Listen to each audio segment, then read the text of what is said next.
Entre 1994 et 2004, la FIFA a autorisé l'utilisation du but en or pour déterminer le vainqueur du match de football après un tirage au sort de 90 minutes.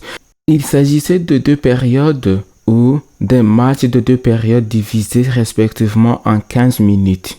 Le match se terminait toutefois lorsque l'une des équipes marquait un but. L'équipe qui marquait un but remportait immédiatement la victoire.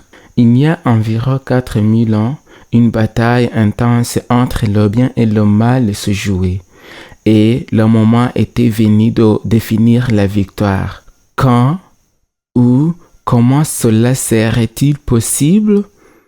Sur la croix du calvaire, un cri de victoire a retenti pour l'humanité et pour l'univers tout entier. Mais ce cri n'était pas celui de « Goal ». Ce cri était « C'est fini ». Dans l'évangile de Jean au chapitre 19 au verset 30, il est dit « Quand Jésus eut pris le vinaigre, il dit « Tout est accompli » et, baissant la tête, il rendit l'esprit. Que signifie cette phrase « Tout est accompli » ? Que signifient ces mots qui ont résonné dans tout l'univers il y a 2000 ans ? Ce cri poussé sur la croix n'a pas seulement résonné à Jérusalem, où seuls les soldats, la foule et les prêtres qui se tenaient au pied de la croix l'ont entendu. Non, ce cri de victoire a résonné dans les cours célestes et a même atteint le monde non déchu. Selon Apocalypse 12, 7 à 9, la plus grande guerre qui ait jamais existé dans l'univers est la guerre entre le bien et le mal. Elle s'est déroulée dans le ciel. C'est là que la bataille a commencé. La rébellion de Lucifer, l'existence du péché, trouve son origine dans le ciel. Dieu n'a pas créé le mal. Dieu n'a pas créé le péché. Dieu n'a pas créé Satan. Dieu a créé un être parfait. Mais puisque Dieu a donné la liberté de choix et que cet être créé par Dieu avait le libre arbitre, le plus indélébile de tout a pris la décision de se rebeller contre son Créateur afin de se donner la gloire, l'honneur et le pouvoir qui n'appartiennent qu'à Dieu. C'est ainsi que Lucifer a commencé à faire campagne contre le gouvernement de Dieu. Le livre de l'Apocalypse 12, versets 7 à 9 dit « Il y eut guerre dans le ciel, et Satan fut précipité sur la terre, et ses anges furent précipités avec lui.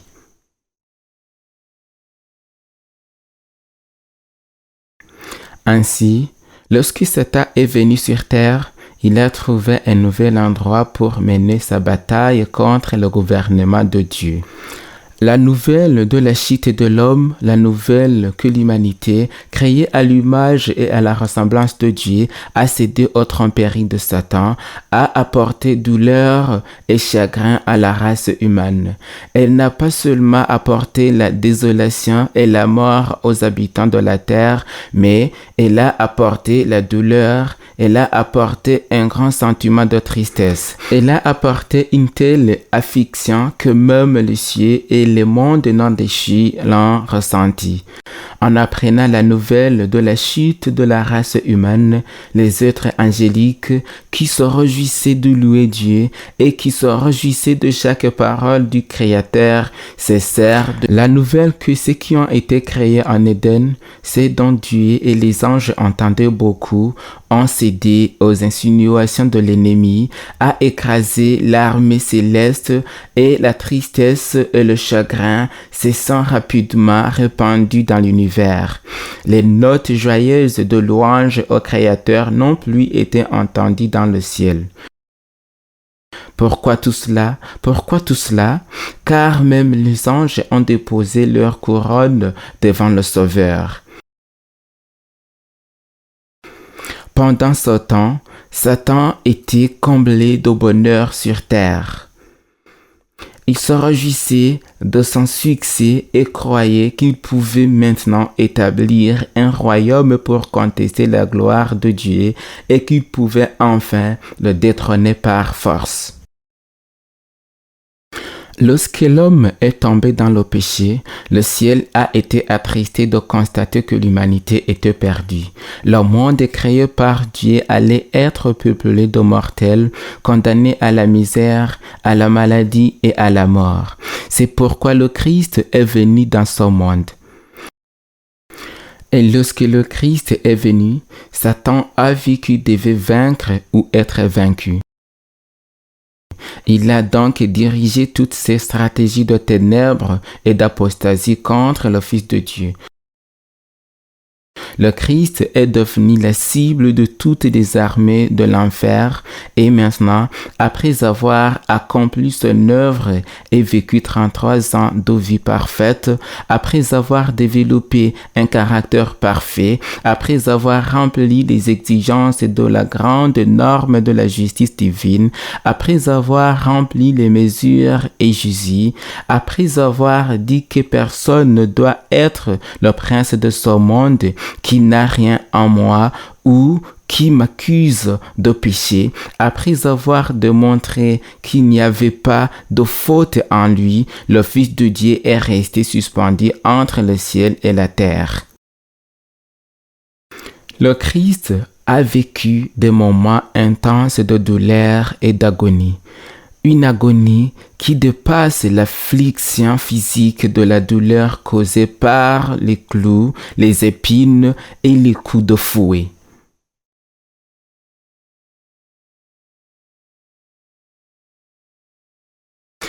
L'agonie que Jésus vivait, celle que nous avons déjà mentionnée dans une réflexion précédente et qui lui faisait dire « J'ai soif » ou « Mon Dieu, pourquoi m'as-tu abandonné ?» était l'agonie qui exprimait la séparation profonde que le péché provoque entre Dieu et l'homme. Maintenant, après avoir rempli toutes les conditions requises, le Christ a achevé l'œuvre qu'il était en train d'accomplir. Avec l'assurance que le Père accepte son sacrifice,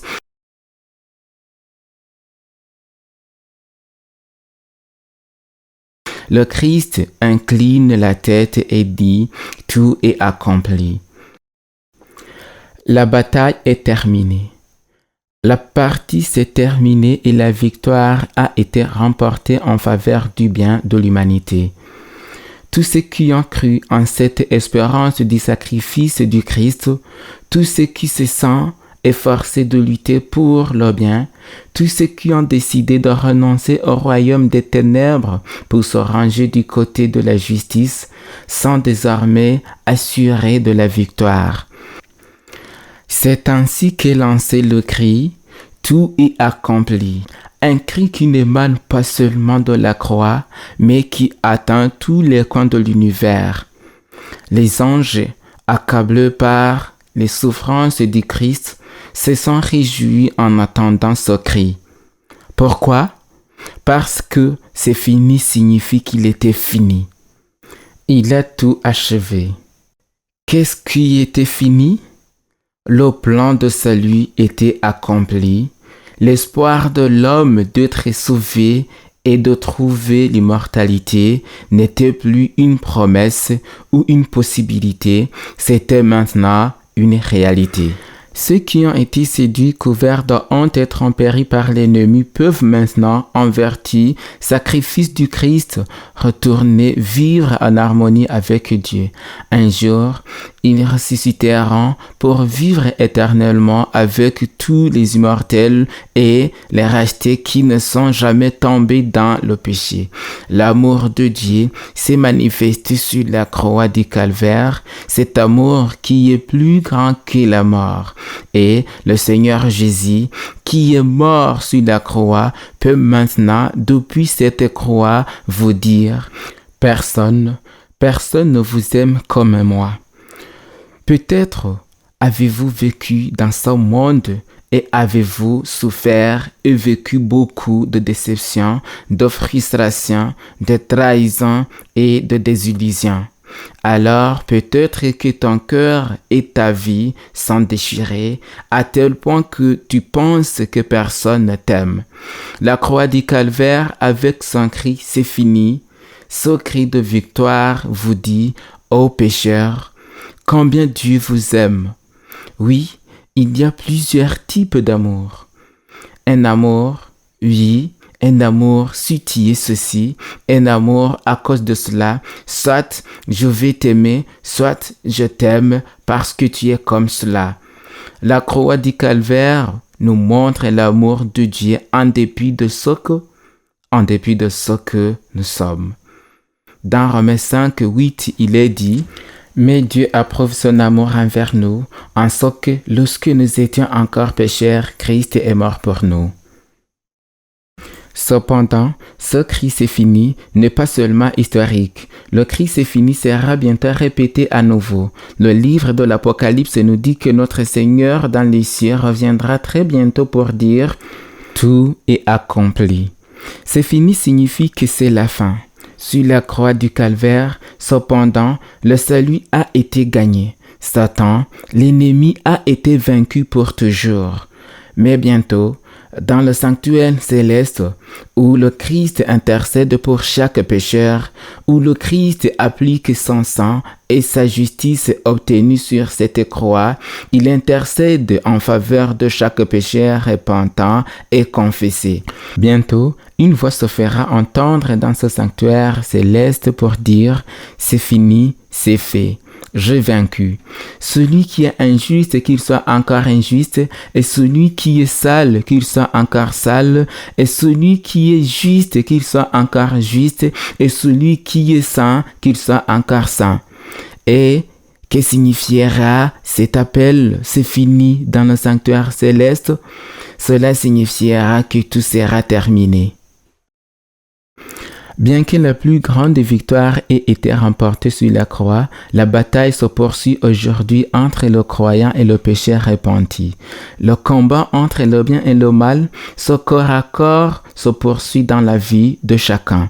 C'est pourquoi l'apôtre Paul a dit « Mais je vois dans mes membres une autre loi qui combat la loi de mon intelligence et qui me rend captif de la loi du péché qui est dans mes membres. Mais je remercie le Christ de m'avoir conduit à la victoire en lui. Et tout pécheur dans ce monde qui veut échapper aux ténèbres, au piège du séducteur, connaîtra cette bataille dans sa vie. Mais en vertu du sacrifice du Christ, il obtiendra une victoire après l'autre. Mais un jour, mon cher, très cher ami, cette bataille prendra fin. Et lorsque le Christ dira « c'est fini », j'ai tout fini, le sort de chaque individu sera scellé pour toujours, certains à la vie éternelle et d'autres à la perdition éternelle. Lorsque le Christ a dit « c'est fini » sur la croix, son cri n'a pas retenti dans tout l'univers, mais il a ébranlé les tombeaux. Ceux qui étaient morts en croyant au Seigneur ont entendu la voix et la Bible dit que les tombeaux se sont ouverts et que la résurrection de Jésus a poussé une multitude de croyants à se lever et à témoigner de la puissance et du miracle de la croix. 1 Corinthiens 15, versets 51 à 52, nous apprend également qu'un jour, lorsque le Christ dira « Tout est accompli », dans le sanctuaire céleste, les morts en Christ entendront la voix du Seigneur et se lèveront pour quitter ce monde. Et avec les rachetés vivants, ils s'uniront pour aller dans notre patrie céleste.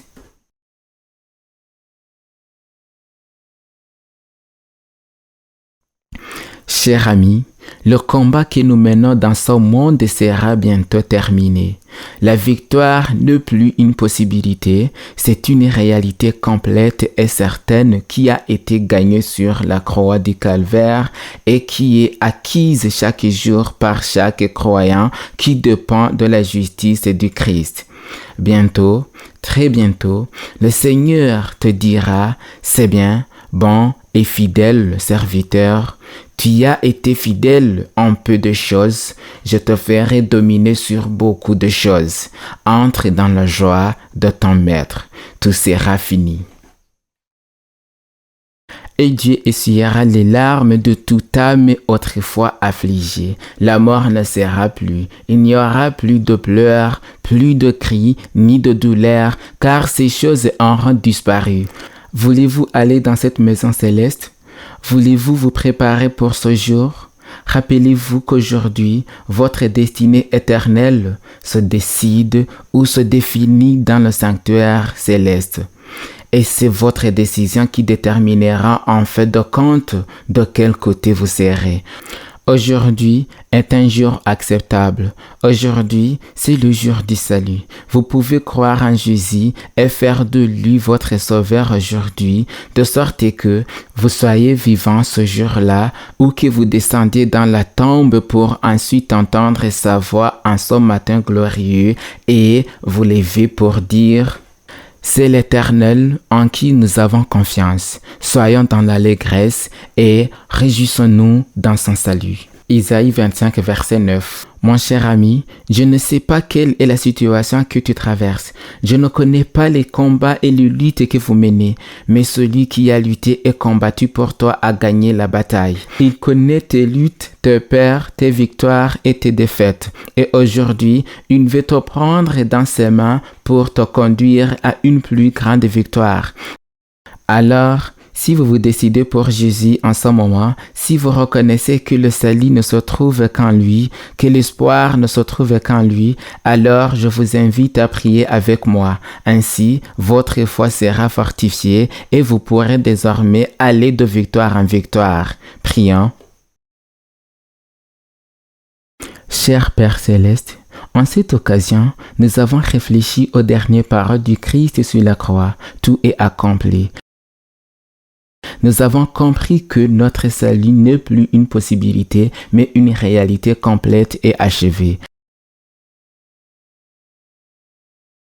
Nous avons aussi compris que très bientôt, depuis le sanctuaire céleste, nous entendrons le Christ dire « Tout est accompli » et Satan sera laissé à l'abandon et nous serons enlevés pour vivre éternellement dans notre maison céleste.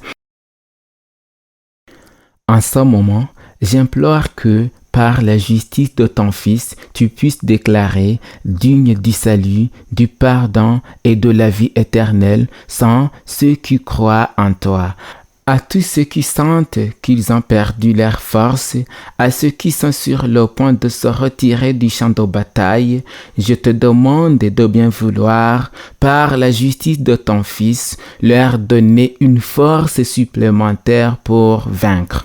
Qu'ils continuent à persévérer et à tenir bon dans la bataille jusqu'à ce que tout soit terminé.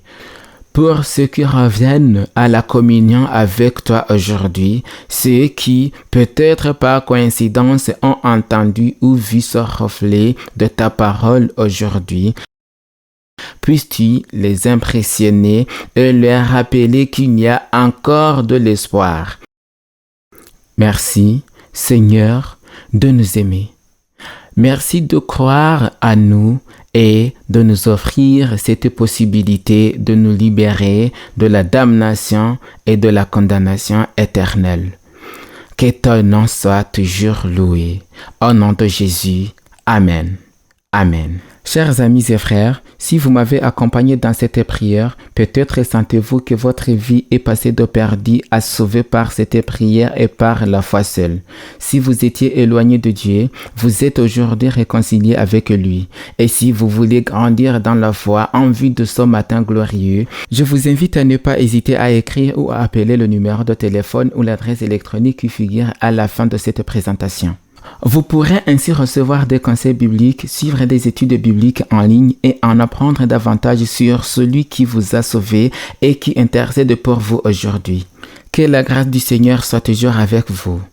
Bénédiction.